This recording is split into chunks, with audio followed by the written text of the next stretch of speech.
A busy week in Washington, D.C. closed with a solemn ceremony today for longtime Senator and former Republican presidential nominee Bob Dole. There are also mixed economic signals, but some potentially positive developments coming next week. Alex Cameron reports from our News on 6 Washington bureau.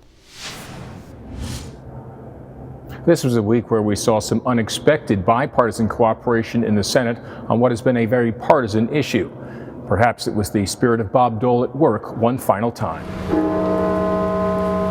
In a moving ceremony at the Washington National Cathedral, the late Senator Dole was remembered as a man who loved and served his country with devotion and decency, a man whose code of honor should forever inspire us. As long as we see each other not as enemies, but as neighbors and colleagues, as long as we remember that we're here not to tear down, but to build up, as long as we remember that, then taps will never sound for Bob Dole. The yeas are 52, the nays are 48. Taps played in the Senate for President Biden's vaccine mandate as two Democrats joined Republicans Wednesday in passing a resolution to repeal the mandate for private businesses. The measure is not likely to get a vote in the House.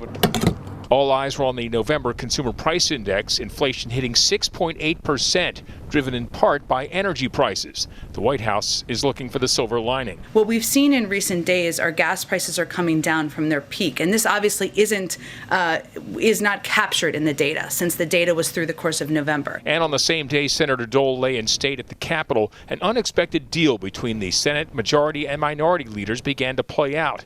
A deal helping Democrats raise the debt ceiling. The final vote's coming next week, just before the deadline. Also next week, it does look like the Senate will finally vote on the Defense Authorization Act and send it to the president. From our Washington bureau, I'm Oklahoma's own Alex Cameron.